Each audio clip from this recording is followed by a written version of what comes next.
So guys, here we are with another lecture. Today we will discuss about the indirect method of measuring very small distance. Earlier we have discussed about the indirect method of measuring very large distance. Okay, today we measure the radius of atom. We measure the size of or radius of nucleus. What are those approaches? What are those methods from how we find the radius of the atom and nucleus? Okay. Then for measuring the radius, we will here use the Avogadro hypothesis. Actually, there are many more methods. From using them, we can find the radius, but those are the topics of our higher physics. That's when we will study them in undergraduation or post-graduation. Today, we use our Avogadro hypothesis. And what is that? Let see. According to Avogadro hypothesis, the actual volume occupied by the atom in 1 gram of substance is 2/3 the volume of 1 gram of substance. देखिए, इसके लिए हम इसको ना तोड़ के समझते हैं. बहुत आसान है कि आप 1 ग्राम सब्सटेंस लिए, कोई भी 1 ग्राम सब्सटेंस लिए. सपोज कि मैंने इस कंटेनर पे 1 ग्राम कोई भी एक सब्सटेंस लिया, ठीक है. अब है कि इसका तो कोई एक पर्टिकुलर वॉल्यूम होगा, तो मान के चलते इसको हम क्लोज कर देते हैं और इस क्लोज वॉल्यूम पे हमारा 1 ग्राम सब्सटेंस है और ये पूरा क्लोजली पैक्ड है और इसका वॉल्यूम है V. Then the volume of the 1 gram of substance is V. पूरे सब्सटेंस का जो वॉल्यूम है कितना है, V है.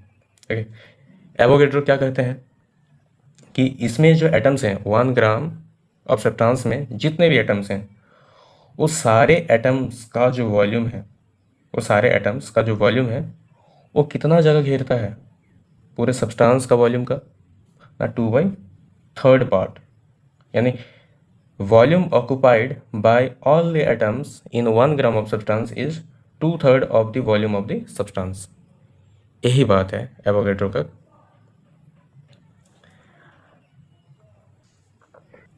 तो हमें दो चीज़ चाहिए. पहला तो पूरे सब्सटेंस का वॉल्यूम कितना है, माने 1 ग्राम ऑफ सब्सटेंस का वॉल्यूम कितना है. तो 1 ग्राम ऑफ सब्सटेंस का वॉल्यूम हमने कंसिडर कर लिया V है. अब हम पता करेंगे कि इसमें जितने भी एटम्स हैं, 1 ग्राम में जितने भी एटम्स हैं, उन एटम्स का वॉल्यूम क्या है, सारे एटम्स के वॉल्यूम मिला के. ओके. तो इसमें हमें दो चीज़ चाहिए है. पहला है कि एक एटम का वॉल्यूम निकाल लीजिए. एक एटम का वॉल्यूम अगर आपको पता होगा तो आप नंबर से मल्टीप्लाई कर दीजिएगा. 1 ग्राम में कितने एटम्स हैं. ओके. तो आपको टोटल वॉल्यूम मिल जाएगा, यानी सारे एटम्स का वॉल्यूम मिल जाएगा. तो कैसे निकालेंगे, तो हमें पता है कि जो 1 मोल कोई भी सब्सटेंस का 1 मोल में कितने सारे एटम होते हैं, 6.022 × 10⁻23 एवोगैड्रो नंबर. ओके. तो यहाँ जो मैंने n लिया है ये यही चीज़ है, 6.022 × 10⁻23 इतने सारे एटम. तो 1 मोल में 1 मोल क्या होता है, 1 मोल मीन्स उसका जो मॉलिक्यूलर वेट होता है. तो उस सब्सटेंस का मॉलिक्यूलर वेट मैं मान के चलता हूँ कि m ग्राम है. तो m ग्राम सब्सटेंस में कितने सारे एटम होंगे, n एटम होंगे, यानी एवोगैड्रो नंबर. यही हो गया आपका 1 मोल. 1 मोल सब्सटेंस में आप जानते हैं कितने नंबर होते हैं, 6.022 × 10⁻23 atoms. Okay. Then number of atoms in m molecular weight of substance. m molecular weight का मतलब ही हो गया यहाँ पर 1 मोल का बात हुआ. तो 1 मोल यानी m molecular weight of substance में n एटम्स हैं, कैपिटल N. ओके. तो m ग्राम में अगर n एटम्स हैं तो 1 ग्राम में कितना होगा, n/m. यूनिटरी मेथड से हम निकाल लेंगे. तो number of atoms in 1 gram is equal to n/M. Okay. तो हमें 1 ग्राम में कितना एटम्स है ये हमें मिल गया. हमें नंबर नहीं निकालना, हमें निकालना वॉल्यूम. तो हमें पता चल गया कि हमें इतना एटम्स का वॉल्यूम निकालना है, क्योंकि 1 ग्राम में इतने ही एटम्स हैं, तो इतना एटम्स का हमें वॉल्यूम निकालना है. अब एक एटम का वॉल्यूम कितना होता है, अगर हम एटम को स्फेरिकल शेप का मान के चलें कि स्फेरिकल होता है एटम और इसका रेडियस स्मॉल r लेके चलें, तो volume of an atom 4/3 πr³. तो हमें एक एटम का वॉल्यूम पता चल गया, हमें टोटल नंबर ऑफ एटम पता चल गया. अब हम इसको इससे मल्टीप्लाई कर देंगे तो हमें 1 ग्राम में जितने एटम्स होते हैं उसका वॉल्यूम पता चल जाएगा. Volume of atoms in 1 gram, total number and the volume of an atom, एक एटम का वॉल्यूम। तो हमें मिल गया 1 ग्राम में जितने भी एटम्स हैं उसका वॉल्यूम। ओके, हमें पता है कि वॉल्यूम जो हमने कंसिडर किया था वो क्या था, वी था, सब्सटेंस का, 1 ग्राम सब्सटेंस का जो वॉल्यूम हमने कंसिडर किया था वी था, एंड वी इक्वल टू 1/ρ। ये कैसे आया ना, हम जानते हैं कि डेंसिटी जो होता है वो होता है मास पर यूनिट वॉल्यूम। ओके, तो मास यहाँ पर 1 ग्राम लिया गया है तो इसलिए 1/v होगा, तो ρ equal to 1/v। Then v equal to क्या होगा, v इक्वल टू 1/ρ होगा। v इधर शिफ्ट करिए, रो को इधर शिफ्ट करिए, तो v equal to 1/ρ। Then v equal to 1/ρ। Now using the Avogadro hypothesis हमें दोनों चीज़ मिल गया है, हमें मिल गया वॉल्यूम ऑफ द सब्सटेंस, हमें मिल गया है एटम्स का वॉल्यूम, और दोनों ही 1 ग्राम के लिए। 1 ग्राम सब्सटेंस का वॉल्यूम, 1 ग्राम में जितने भी एटम्स होते हैं उसके वॉल्यूम। ओके, तो एवोगैड्रो हाइपोथेसिस क्या कहता है, वही जो 1 ग्राम सब्सटेंस पे जितने भी एटम्स होते हैं उसका जो वॉल्यूम होता है वो होता है 2/3 of the volume of the substance. यानी इस वॉल्यूम को अगर 3 इक्वल पार्ट में मैं डिवाइड करूं, 3 इक्वल पार्ट में डिवाइड करूं, तो इन 2 पार्ट्स में सिर्फ एटम्स ही होते हैं और एक पार्ट खाली होता है, ऐसे मान के, ऐसे ही यही कहना है। ओके, तो this is the volume of the atoms in 1 gram of substance which is equal to 2/3 of the volume of 1 gram of substance.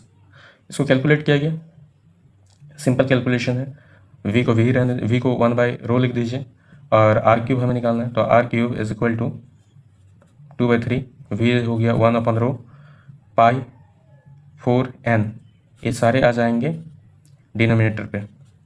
Okay, और m और 3 ये चले जाएंगे न्यूमरेटर पे, m and 3 will be cancel, 2 to the 4, then r³ is equal to m upon 2 pi rho n, तो ये 2 pi n rho या फिर 2 pi rho n।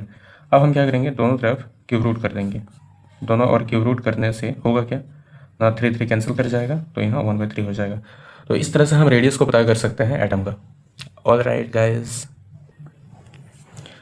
अब हम पता करेंगे न्यूक्लियस का साइज कैसे। तो न्यूक्लियस का साइज को पता करने के लिए भी और तरीके हैं, यहाँ पर हम बस बात करेंगे रदरफोर्ड का जो अल्फा स्कैटरिंग एक्सपेरिमेंट है। ठीक है, तो एक गोल्ड फॉयल लिया गया था रदरफोर्ड के इस अल्फा स्कैटरिंग एक्सपेरिमेंट में। इस गोल्ड फॉयल को लेने का रीज़न था कि गोल्ड का जो सबसे पतला किया जा सकता है गोल्ड को,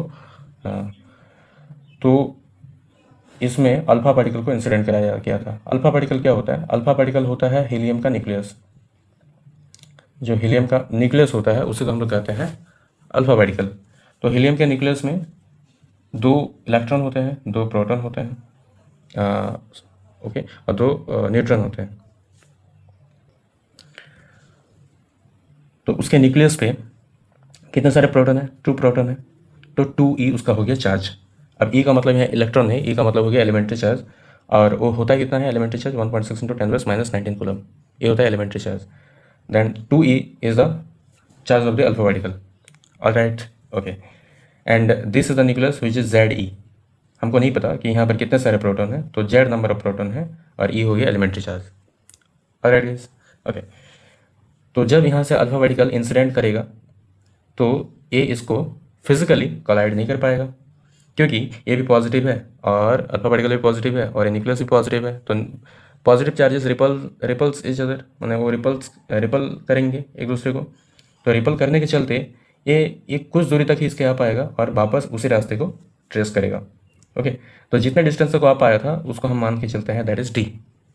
ठीक है, तो इससे हम कैसे पता करेंगे, तो एक्चुअली होता क्या है ना, ये अल्फा पार्टिकल एक खास काइनेटिक एनर्जी के साथ ट्रैवल करता है।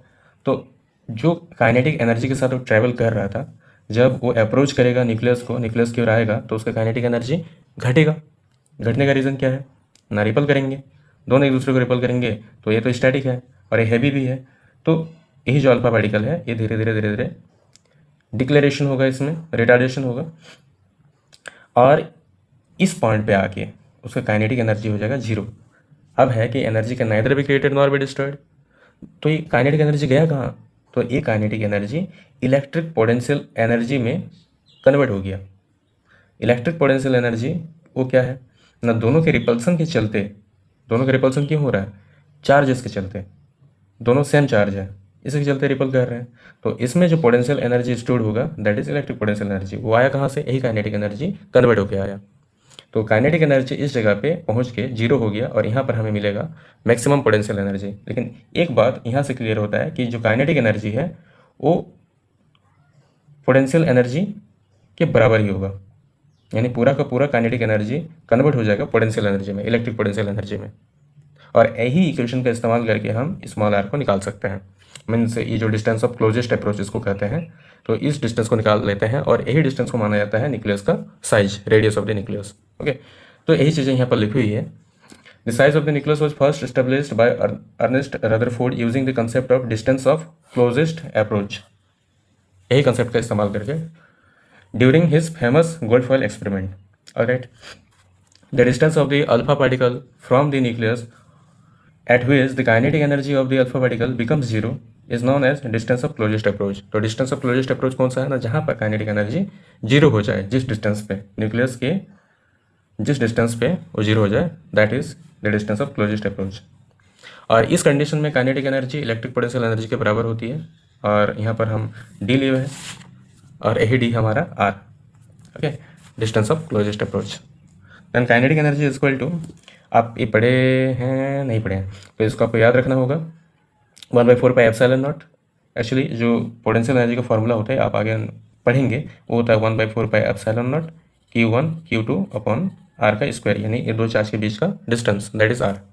तो यहाँ पर दो चार्ज क्या क्या है, एक है alpha particle that is 2e, इसका चार्ज कितना होता है 2e, और जो है न्यूक्लियस, जो टारगेट न्यूक्लियस है हमारा गोल्ड फॉइल में जो न्यूक्लियस है दैट इज Ze।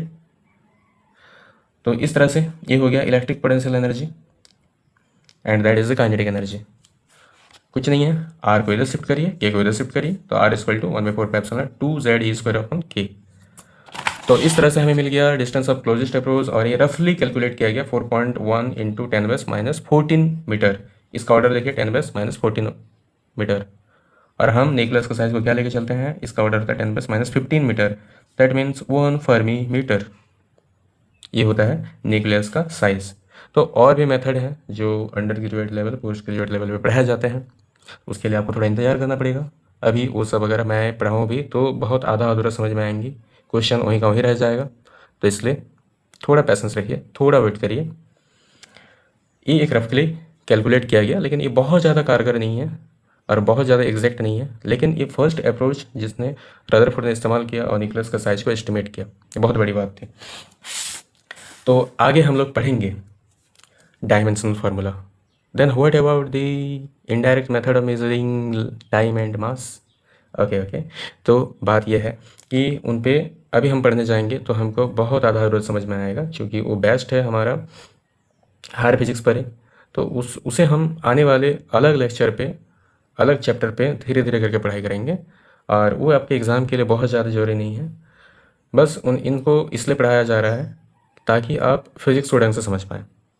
ओके, और ये फिज़िक्स में इंटरेस्ट ले पाएँ कि कैसे हम लोग दुनिया को जान रहे हैं और दुनिया को जानने के लिए क्या क्या एक्सपेरिमेंट हम लोग करते हैं, क्या अप्रोचेस लगाते हैं। इसीलिए उन सब चीज़ों की भी पढ़ाई होगी, बिल्कुल पढ़ाई होगी, लेकिन अभी इस चैप्टर में हम लोग उसको स्किप करते हैं और हम लोग पढ़ेंगे डायमेंशन फार्मूला। और ये एग्ज़ाम पर्सपेक्टिव से बड़ा ही इंपॉर्टेंट टॉपिक है डायमेंशन फार्मूला, उसे बिल्कुल ना छोड़िए और तगड़े से रिवीजन करिएगा, तगड़े से पढ़ाई करेंगे। मिलते हैं अगले लेक्चर पे, तब तक के लिए खुश रहिए, मस्त रहिए, पढ़ते रहिए। Okay, see you in the next lecture.